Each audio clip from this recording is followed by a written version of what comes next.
Veja, disse Noemi, a sua cunhada voltou para o seu povo e para os seus deuses. Volte você também para casa com ela. Porém Ruth respondeu: não me proíba de ir com a senhora, nem me peça para abandoná-la. Onde a senhora for, eu irei, e onde morar, eu também morarei. O seu povo será o meu povo, e o seu Deus será o meu Deus. Como disse aqui, o tema é... Aí eu vou ser obrigada a discordar do pastor. Os homens estão mais atentos, hein? Embora sejamos maiorias, os homens prestaram atenção. Vamos repetir? Qual o tema da mensagem? Guarde isso no seu coração e na sua mente. O que significa ser um influenciador? Influenciador é aquele que serve de modelo. É aquele que exerce uma interferência sobre o modo de pensar e agir de outra pessoa. E hoje esse termo é muito difundido. Na contemporaneidade, influenciador se tornou-se uma profissão.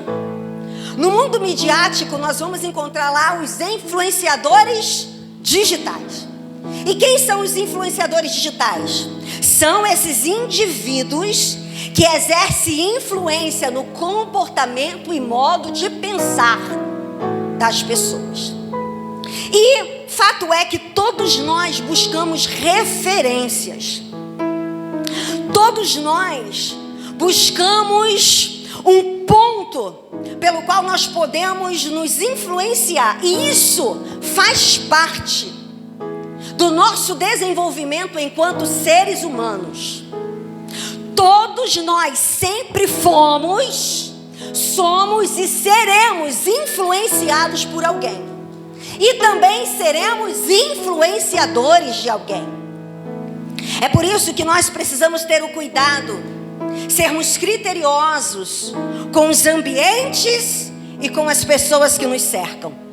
Por quê? Porque as boas referências são elementos que ajudam a construir a nossa identidade. Aí vai uma orientação para você. Cuidado com os ambientes em que você escolhe para estar inserido. Porque se nós fomos chamados para influenciar e também somos influenciados, os ambientes que você escolhe vai interferir na sua identidade.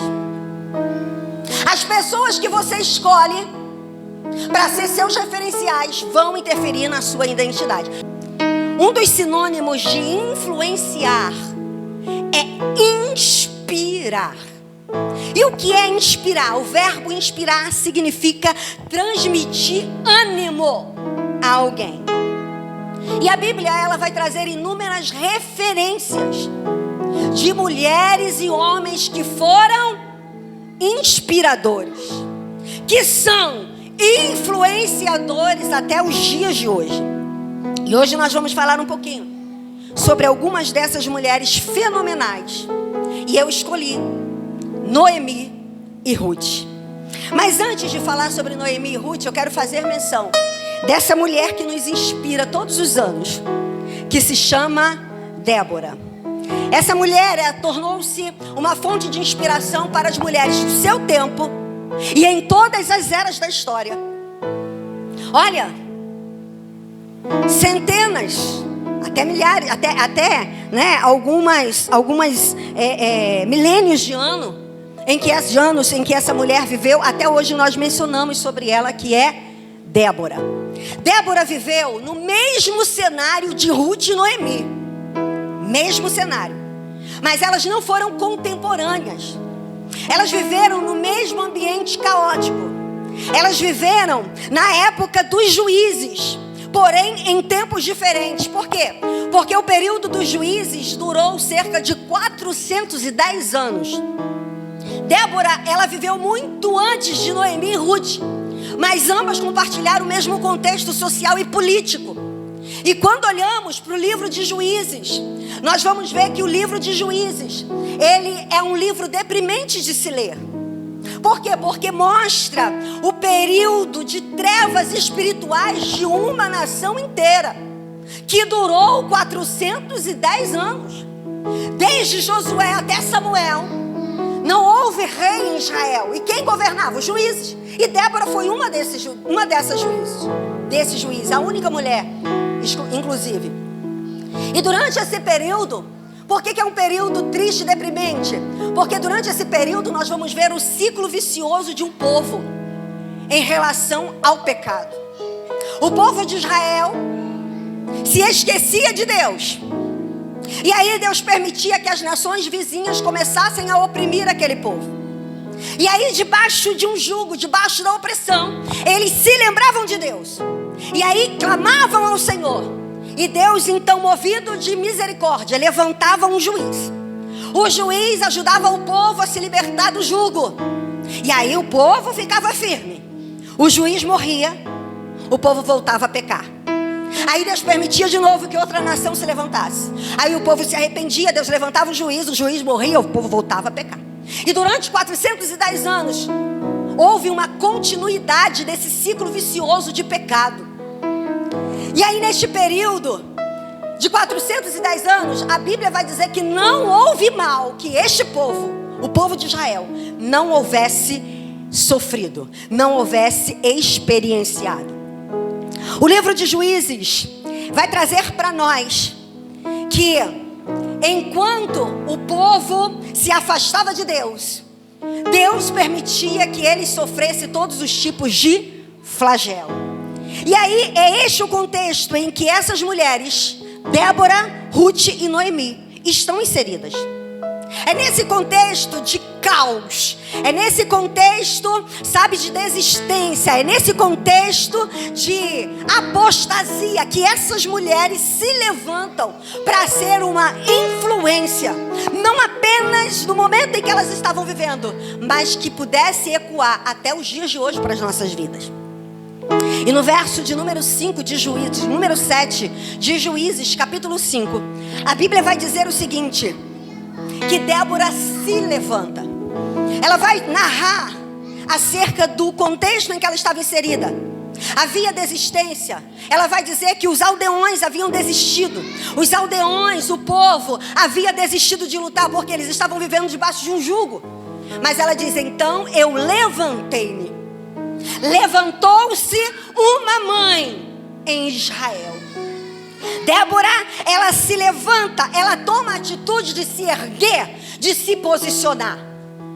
E aí no verso de número 6, do capítulo que lemos de Ruth 1, Noemi também toma a mesma atitude. Noemi, depois de passar por tantas dificuldades, Noemi se levanta. A Bíblia diz que ela se dispõe, que ela se coloca de pé e se apronta para tomar uma atitude em direção à sua própria vida. Débora se levanta para mudar a realidade de um povo. E Noemi levanta-se para mudar a sua própria história.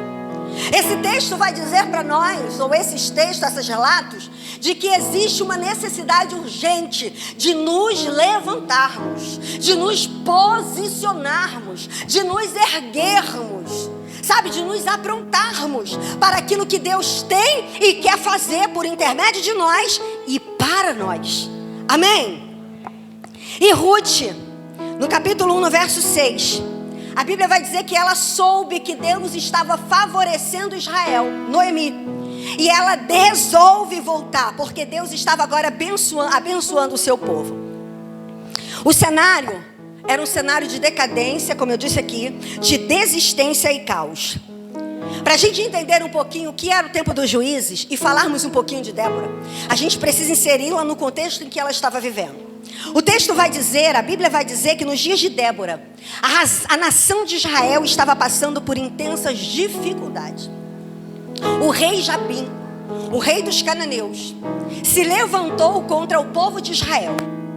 Por quê? Porque o povo havia se apostatado da fé. O povo havia, pecado contra Deus, se prostituído após outros deuses.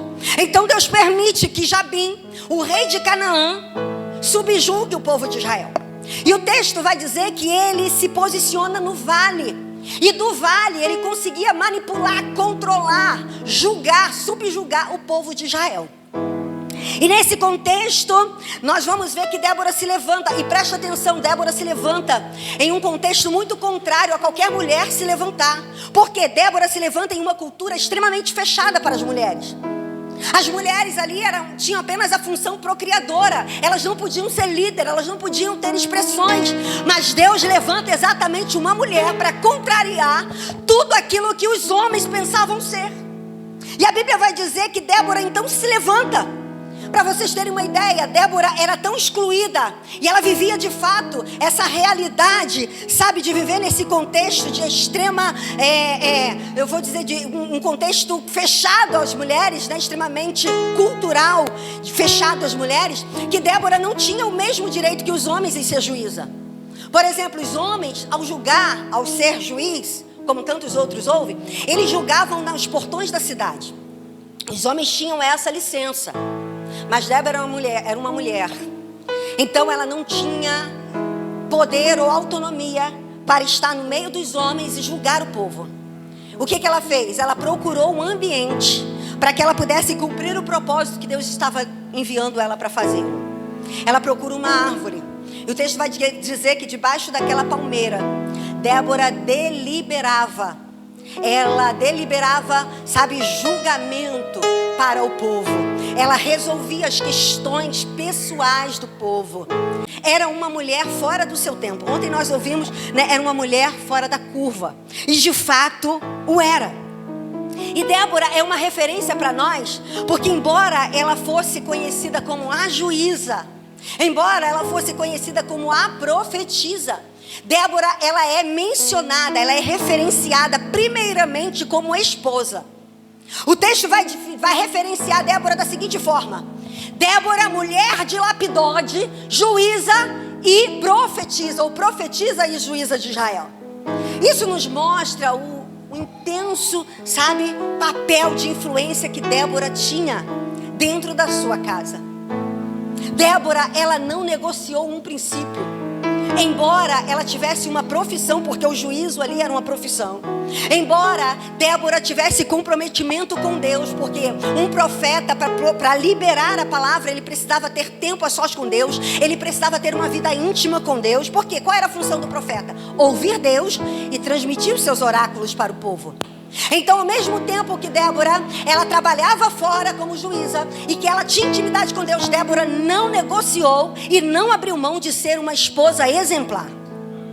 Por isso ela é referenciada como sendo a esposa de Lapidode.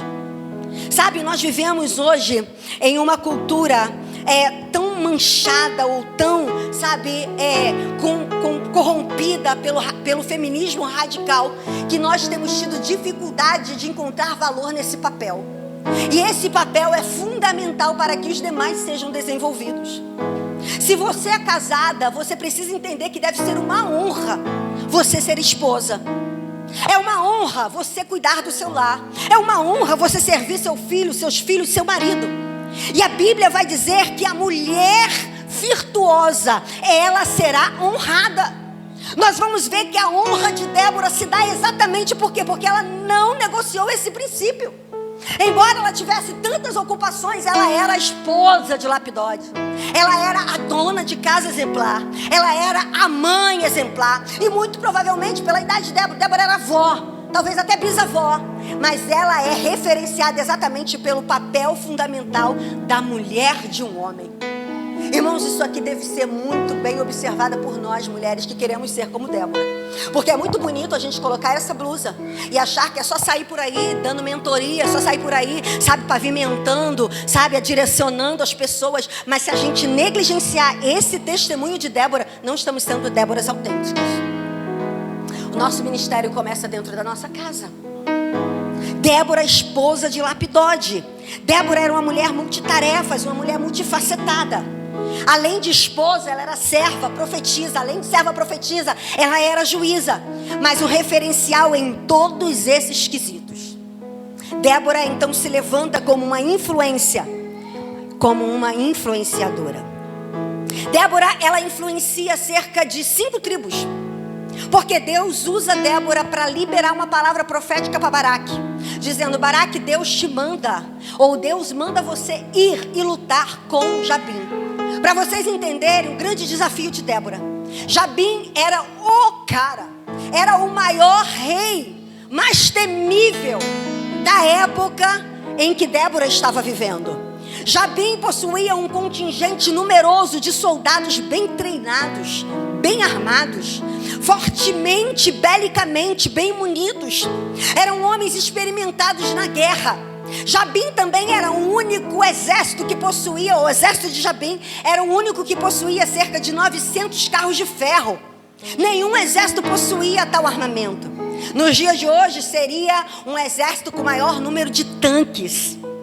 O exército de Israel não havia, possibilidades, nem tampouco treinamentos e também armas para lutar contra aquele exército. Mas Deus usa Débora para motivar Baraque. Baraque era o comandante do exército. Débora motiva, Débora influencia, Débora inspira Baraque. Quando eu ouço o nome Baraque, que significa trovão, eu imagino um homem, corpulento. Eu imagino um homem bem treinado. Eu imagino Baraque um cara alto, no auge da sua idade, no auge do seu vigor físico. Mas a Bíblia vai dizer que aquele homem não teve coragem de descer até o vale para lutar com Jabim sozinho. Ele olha para Débora e ele diz assim: olha, eu só vou lutar com Jabim se você for comigo. Irmãos, pensa o poder de influência dessa mulher. Alguns historiadores afirmam que Débora tinha aproximadamente 90 anos de idade quando ela desce para lutar com Jabim. Débora não conhecia as artes da guerra. Débora não sabia manusear uma espada. Débora não tinha treinamento militar. Débora não tinha um vigor físico como o de Baraque. Era uma anciã, era uma mulher. Mas ele olha para Débora e ele diz: você me inspira, você me influencia. Eu só vou lutar se você for comigo. Irmãos, Deus quer nos levantar, contar as referências nesse mundo. As pessoas têm que olhar para você. Talvez você não se veja com qualificações, mas as pessoas olham para você e veem em você um referencial de mulher de oração, de mulher de Deus, de mulher sábia, de homem de Deus, de um sacerdote da casa. Deus olha para você diferente do que você se vê, e as pessoas também te veem de forma que se inspiram. E o texto vai dizer que aquela mulher, ela influencia também algumas tribos. Israel possuía 12 tribos, mas ela não influenciou todas as 12. Eu quero dizer algo para você aqui. Às vezes a gente quer se frustrar por conta de alguns que nos resistem. Algumas de nós, líderes de célula, nós declaramos lá, nós falamos, nós convocamos, nós chamamos, nós motivamos, e nem todos vão ouvir a tua voz. Nem todos vão, atentar para aquilo que você está coordenando, para aquilo que você está fazendo. Débora não conseguiu atrair a atenção de todos os chefes de líderes ou de tribos. Ela não conseguiu agregar as 12 tribos, mas com as que ela agregou, com aquelas que deram ouvido para Débora, eles venceram uma guerra que era impossível de se vencer. E Flávio Josefo, um historiador hebreu, ele vai narrar essa história ou essa guerra épica. Ele vai dizer, é lindo a narração de Flávio Josefo. Ele vai dizer como que essa guerra foi vencida. Irmãos, quando nós nos posicionamos, quando nós nos levantamos, quem faz a obra é o Senhor. Às vezes a gente olha pra gente e diz assim: não, eu não vou conseguir. Mas tudo que o Senhor quer que você faça e que eu faça é que a gente se disponha, é que a gente se levante. Débora, ela não ficou conformada com a situação. Débora se levantou não apenas pela sua própria casa, não apenas pela sua própria família, mas ela se levantou por um povo, ela se levantou por uma nação, E Deus honrou a postura de Débora. A Bíblia vai dizer que Débora desce com Jabim. Mas ao contrário do que a gente pensa, Débora não pegou em uma arma. Débora não pegou em uma espada. Ela vai narrar no capítulo 5. E se você ler nas entrelinhas, Flávio José vai relatar com mais, clareza o que aconteceu. Eu só preciso que você esteja lá no lugar onde eu vou abençoar.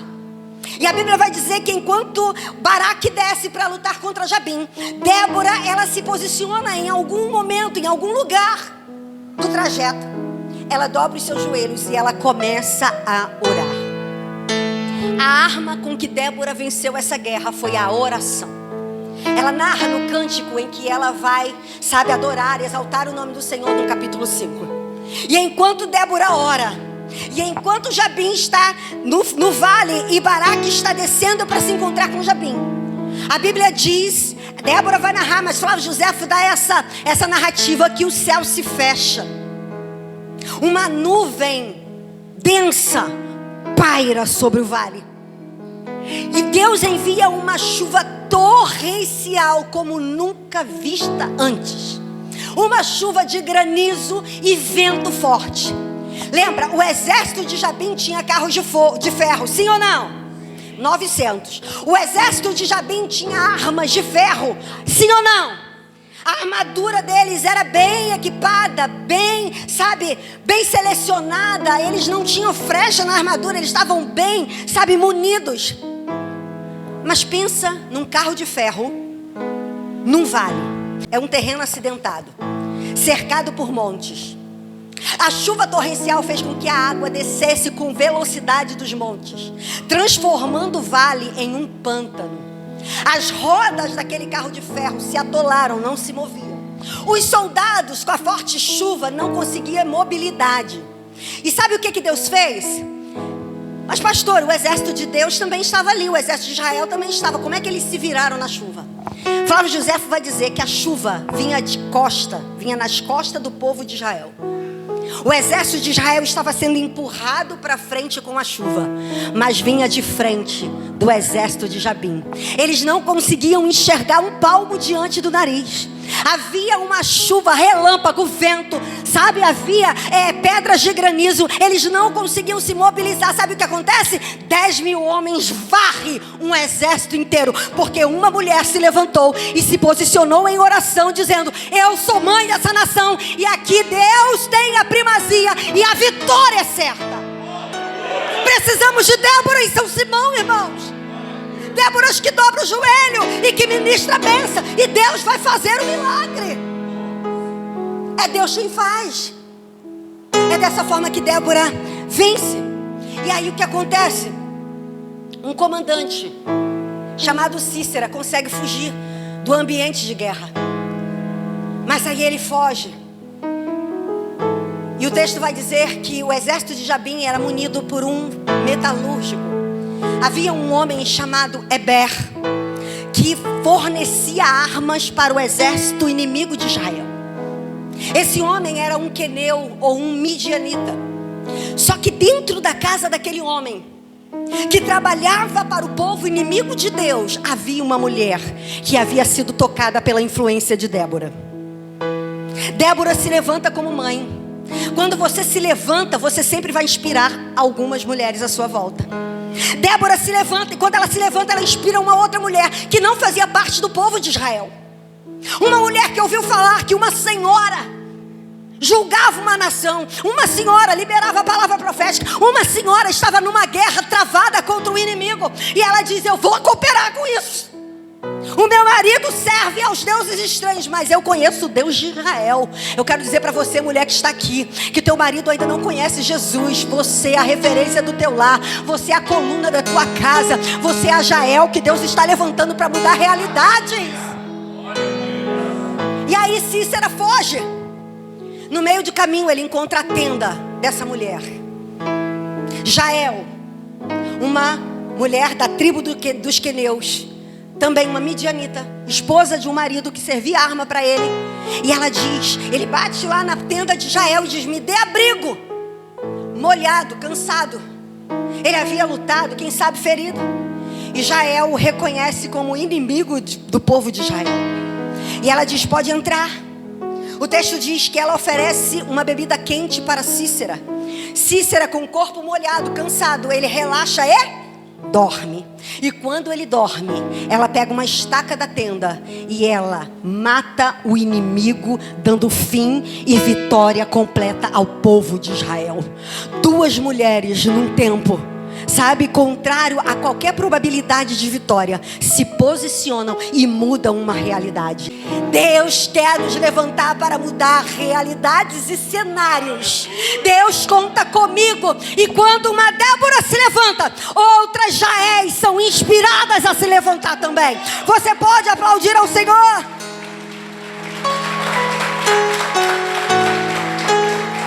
Agora vamos para Ruth e Noemi. No mesmo cenário, em épocas diferentes, nós vamos encontrar agora Noemi e Ruth. O cenário também era de crise nacional. Era um período de agitação, de anarquia e de desordem. No capítulo 21, no verso 25 do livro de Juízes, vai dizer assim: naquele tempo não havia rei em Israel, e cada um fazia o que bem queria. Um período de anarquia, de desordem, de caos. É nesse contexto que uma família está morando ali, em Israel. A família de Noemi.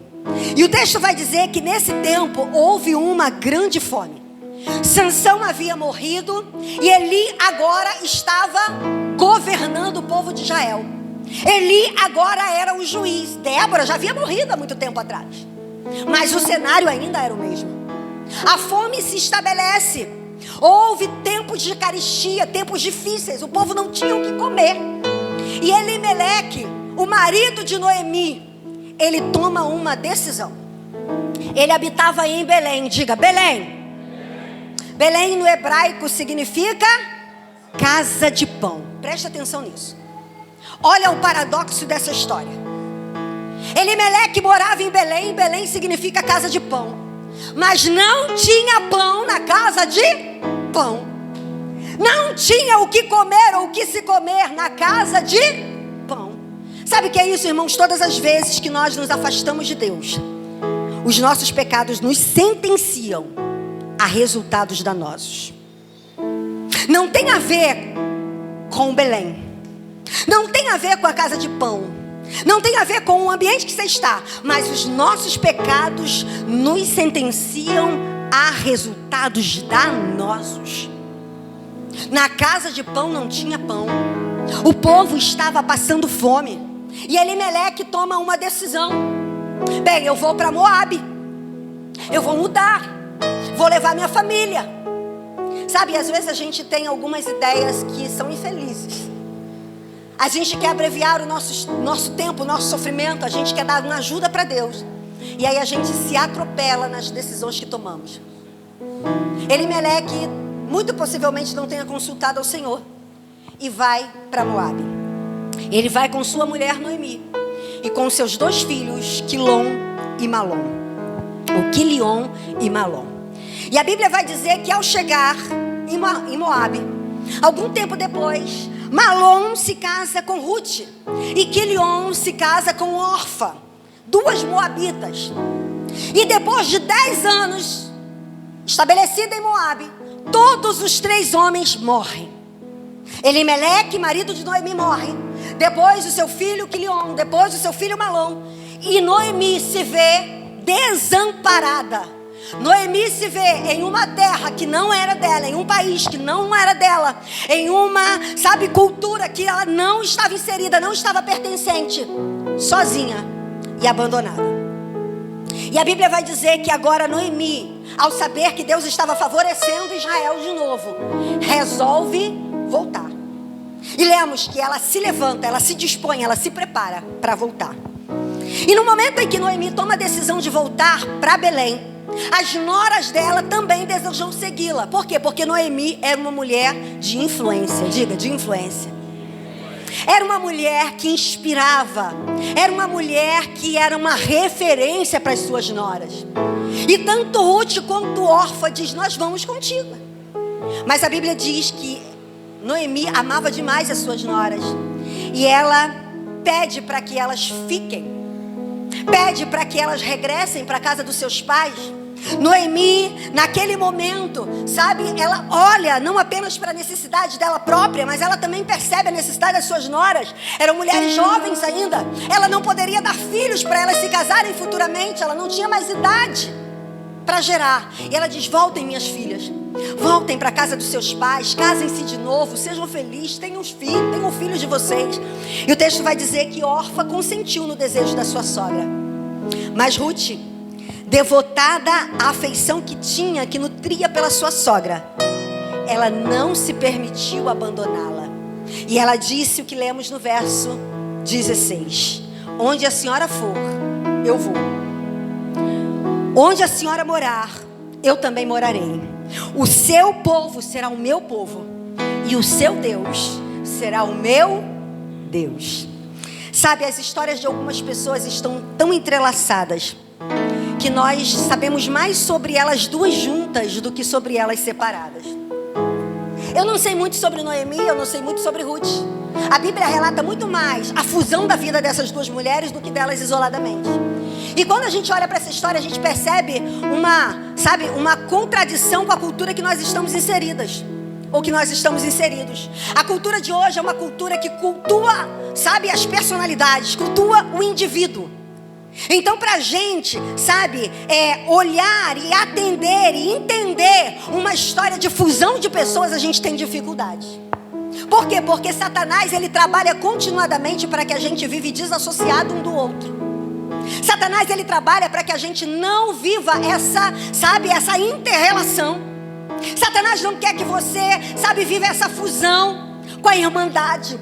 Ele não quer que você seja um com teu irmão. Ele não quer que você seja um, com a comunidade de fé. E ele vai trabalhar para você viver isoladamente. Por quê? Porque a cultura que nós estamos inseridos é uma cultura que cultua, aqueles que vivem o individualismo.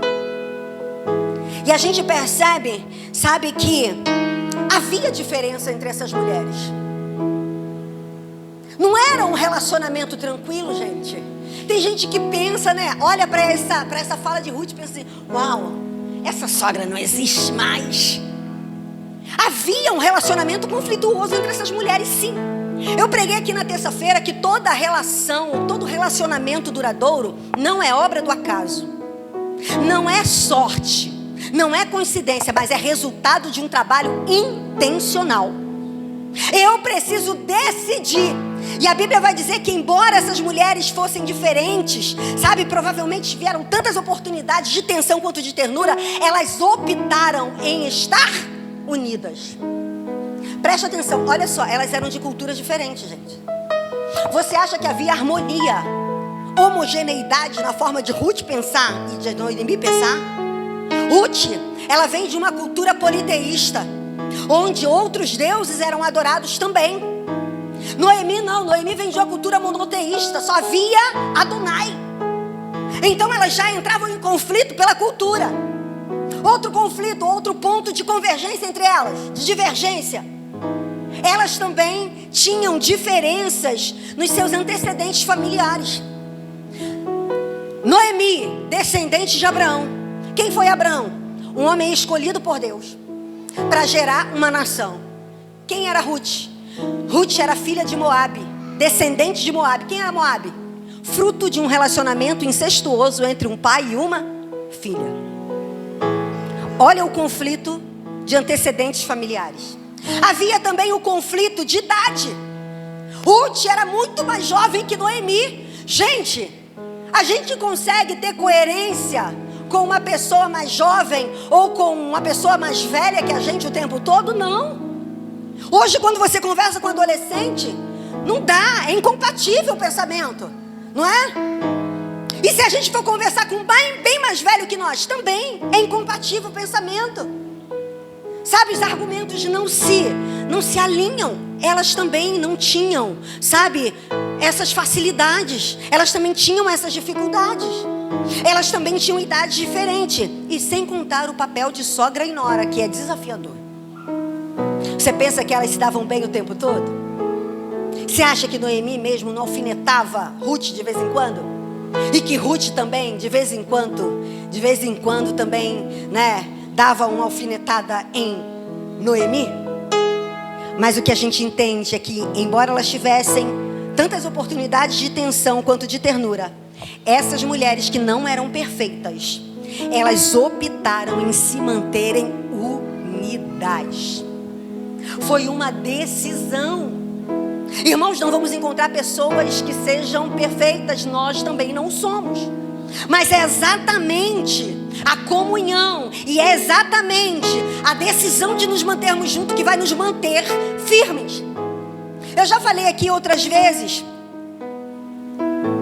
da importância da inter-relação, da importância de vivermos essa realidade, sabe, de interação social. Nós vemos aí no momento pós-pandêmico, e a gente sabe o mal que o afastamento, o isolamento nos trouxe. Nunca houve um tempo de pessoas tão adoecidas na mente, depois da pandemia, do que os dias que nós estamos vivendo. Nunca houve. As pessoas se tornaram, sabe, arredias. As pessoas hoje têm medo de se relacionarem, de abraçar umas às outras. Tem pessoas que ainda não conseguiu quebrar com esse, sabe, com esse ciclo de distanciamento. As pessoas se tornaram, sabe, doentes na alma, na mente. Por quê? Porque nós não fomos feitos para vivermos isoladamente, irmãos. Eu já falei aqui, né, que se a gente pensar, quando a gente olha para o que nos mantém no ciclo de vida, é claro que se a gente olhar para um olhar metafísico, a gente vai entender que é Deus que guarda a raça humana no decorrer das eras. Mas se a gente tirar a metafísica e colocar só a ciência, o que nos mantém no ciclo da vida? Você já parou para pensar? As eras são passadas, mas o ser humano continua no ciclo da vida. Animais muito mais fortes que nós já saíram, estão em extinção. Mas nós estamos.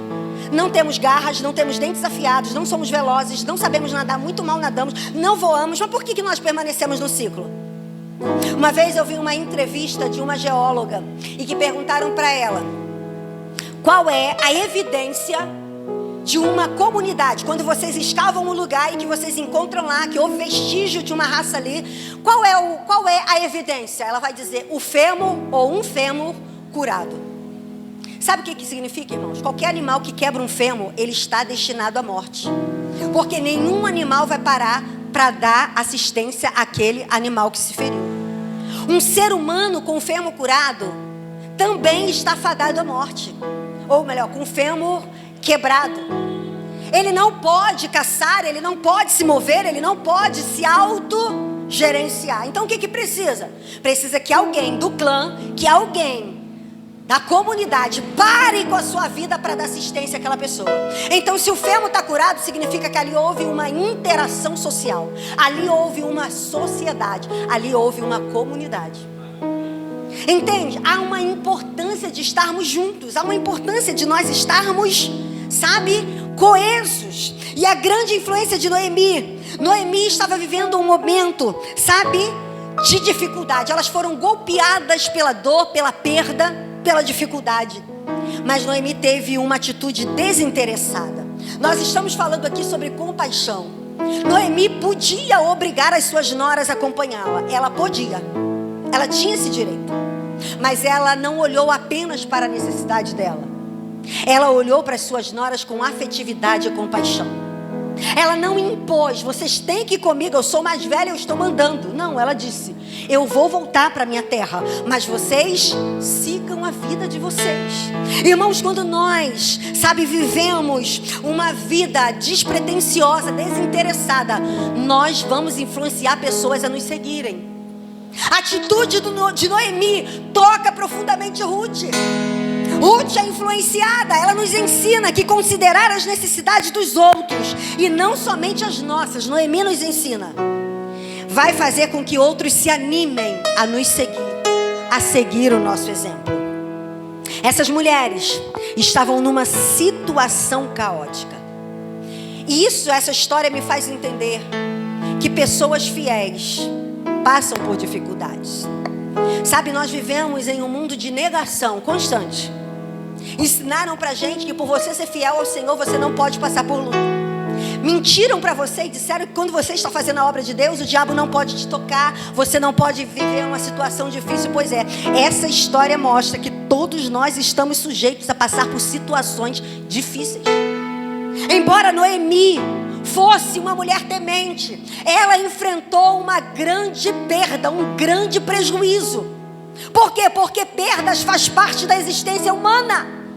Nós precisamos entender, mas a atual cultura em que nós estamos inseridos, sabe, nos ensina. Nós somos cobrados a vivermos numa postura de positividade o tempo inteiro. Você já percebeu que nós somos treinados a ter que ganhar? Você precisa ganhar o tempo inteiro. Você não pode perder. E aí a gente vive num engano de achar que a gente tem que ganhar o tempo todo, ou fingir que a gente está ganhando o tempo todo. Quer ver? Um exemplo disso é o mundo midiático. Jovens que estão com pensamentos suicidas tiram fotos com um sorriso de orelha a orelha, porque ele precisa provar que ele está bem. Casais que estão à beira do divórcio postam fotos como se estivesse vivendo em plena lua de mel. Pessoas que estão quebradas financeiramente entram nas lojas chiques, nas boutiques da vida, entram no provador, provam uma roupa, tiram foto para provar que ele tem poder de compra. Uma mentira. Eu já falei aqui sobre Zygmunt Bauman, que vai falar sobre a sociedade líquida, mas existe um outro filósofo chamado Byung-Chul Han, que também é um filósofo contemporâneo coreano, e ele vai pregar, ou ele vai trazer o conceito da sociedade do cansaço. O que é a sociedade do cansaço? É esse conceito que você tem que estar em alta o tempo todo. Você tem que produzir resultados o tempo inteiro. Você tem que provar para a sociedade que você está bem o tempo inteiro. Você não pode mostrar que você sofreu uma perda, que você está triste, que você está, sabe, que você está enfrentando um luto, que você está enfrentando uma dor, não. É te obrigaram, ou tem nos obrigado a forjar uma mentira constante. E aí a gente vai para as redes sociais, a gente olha para aquelas fotos lindas e maravilhosas, ninguém imagina, mas aquelas pessoas estão ali apenas para forjar uma realidade. Estão ali usando máscaras.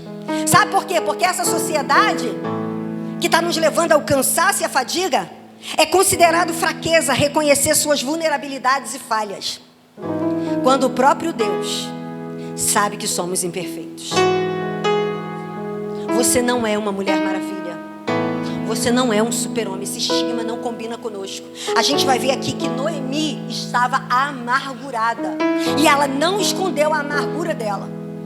Noemi tinha motivos, sabe, para estar triste daquele jeito. Ela havia perdido o amor da vida dela. Ela havia perdido os filhos, a maior herança que uma mulher pode ter. E ela culpabiliza Deus. Sabe, tem momentos que a gente está enfrentando uma dor tão intensa, irmãos, que a gente se pergunta: Deus, cadê você? Por que você fez isso comigo? Nós vimos recentemente uma mãe sepultar no mesmo dia 6 filhos, por conta de um incêndio dentro de uma casa. Eu imagino o coração dessa mãe, as perguntas, as inquirições dela, dizendo: Deus não me ama, Deus não existe. Ruth, ou melhor, Noemi, vai culpabilizar Deus e vai dizer assim: Deus é o culpado de toda essa dor. Mas em nenhum momento nós vamos ver Deus reagindo, punindo, sentenciando Noemi. Sabe por quê? Porque Deus sabia e compreendia e entendia a dor que aquela mulher estava enfrentando. Você não precisa usar máscara para Deus quando a sociedade te obriga a usar máscara nas redes sociais. Você pode ser sincera, você pode rasgar o teu coração. Sabe, Deus estava tão além de nós seres humanos. Ele era tão maior que nós. Mas para nos compreender, Ele toma uma decisão. O Logos se encarna, toma a forma de homem, vem a esse mundo, vive como um de nós. Ele sabe o que é traição, Ele sabe o que é perda, Ele sabe o que é dor. E é por isso que Ele hoje é o nosso mediador. É Ele quem fala: Pai, não pune ele não por ele ter dito isso, porque eu sei o que é ser traído, eu sei o que é ser abandonado, eu sei o que é perder, eu sei o que é o luto, eu sei o que é sofrer. Sabe, Deus não está interessado na tua perfeição, mas na sua sinceridade. A Bíblia diz que Noemi culpabiliza Deus, mas Deus entendeu a dor de Noemi. Sabe, estamos sempre nessa sociedade pressionados pela alta expectativa da performance, e nós não damos conta de estarmos em alto nível de rendimento o tempo todo. Não é fraqueza, Não é vulnerabilidade você se entristecer. Não é fraqueza, mulher, você chorar. Não é fraqueza você, sabe, se angustiar. Mas chore no lugar certo. Renda-se no lugar certo. Não é nas redes sociais também não. É no altar do Senhor. É ali que você tem que tirar suas máscaras. É ali que você tem que viver a sua realidade. Porque a Bíblia nunca nos prometeu que nós viveríamos apenas flores nessa terra. Em Gênesis, no capítulo 8, no verso de número 22, a Bíblia vai dizer que Deus diz assim: olha, nunca mais faltará dia e noite, verão e inverno, frio e calor. Deus estava aqui mantendo a perpetuidade do ciclo biológico da terra. Mas nós também vivemos essa ciclicidade da vida. Nem sempre você vai estar no auge, vai ter momentos que você vai enfrentar dificuldade. A Bíblia vai dizer no Salmo 30, no verso 5, que o choro pode durar uma noite. Sabe o que significa? A Bíblia não nega a existência das noites da nossa vida. A noite é aquele momento de choro, é aquele momento de dor. Mas a Bíblia também enfatiza que para cada noite existe um dia que certamente vai se levantar. Jesus vai dizer assim: olha, no mundo vocês vão ter aflição. Sabe o que significa aflição? Opressão, esmagamento. Vai ter momentos na vida que você vai ser esmagado como por um trator. Vai ter momentos que você vai sentir os seus ossos sendo quebrados. Tamanha é a aflição. Vai ter momentos que você vai sentir seu coração escapulindo pelos dedos. Por quê? Porque a prensa é real. Mas Jesus disse assim: olha, no mundo vocês vão sofrer esmagamentos. No mundo vocês vão ser pressados. Vocês vão ser oprimidos. Mas tenham uma mente animada. Tenham uma boa mente. Sejam, sabe, sempre animados. Uma alma animada. Porque eu venci o mundo. Vez por outra, irmãos, nós vamos estar nas primaveras da vida. É quando um filho nasce. É quando um netinho nasce. É quando a gente se casa. É quando a gente conquista uma casa. É quando a gente é batizado com o Espírito Santo. É quando Deus nos confia dons e talentos. São as primaveras. Só que a vida segue o movimento. E aí chega o verão. O verão também não é ruim. O verão é o tempo do descanso. É o tempo do refrigério. É o tempo das férias. Não é? É aquele momento que Deus diz assim: descansa, meu filho. Eu estou tirando a sua ferramenta, estou tirando a sua armadura um pouquinho. Sabe? Uma vez eu fui para as férias tão cansada.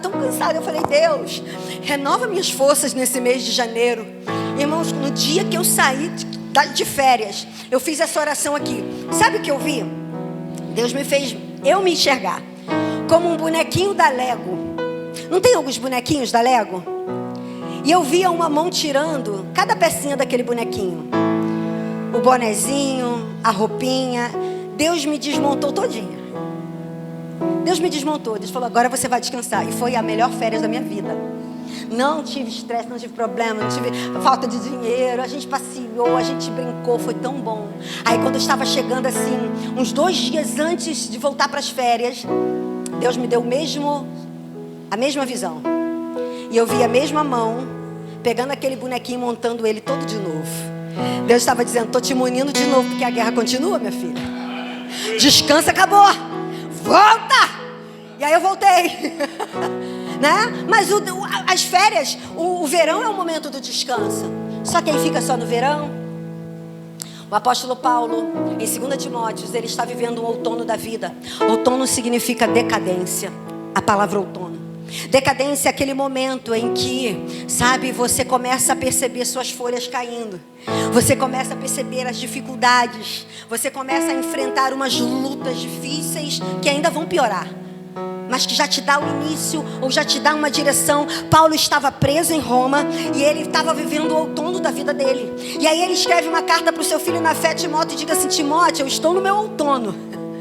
Parafraseando: por favor, Timóteo, quando você vier, traga minha capa com você, porque o inverno vai chegar. Antes que venha o inverno, Timóteo, traz a minha capa. Sabe o que é isso? O outono é o prenúncio de um inverno. E o inverno, ele é implacável. implacável. O inverno é impiedoso. Quando o inverno chega, é o momento de perda, é o momento de luta, é o momento de enfermidade, é o momento de uma porta fechada, é o momento de uma quebra de aliança, é o momento de uma perda, significativa. São os invernos da vida. Noemi e Ruth estavam vivendo o implacável inverno. Mas assim como a primavera passa, o verão passa, o outono passa, o inverno também passa. E tudo começa a florir novamente, irmãos. Nós passamos por lutas, nós passamos por adversidades, mas o Deus que nos governa, Ele rege todas as coisas e Ele reina. Eu escrevi aqui, no inverno, as noites são longas e o dia mau chega para todos nós. Mas eu gostei do que eu escrevi aqui, deixa eu ver se eu acho, que diz assim: acima das estrelas, Ele reina. Acima das nuvens espartacentas, Ele reina. Acima do mar revolto, Ele reina. O Senhor reina. Ele reina na primavera da sua vida, mas Ele continua governando nos invernos impiedosos da sua existência. Você pode dizer glória a Deus. Essas mulheres decidem voltar, e quando elas voltam, Deus muda a sorte. Ruth é um símbolo da igreja. Nós estávamos condenados, estávamos afastados da promessa, mas pela fé nós tomamos uma decisão.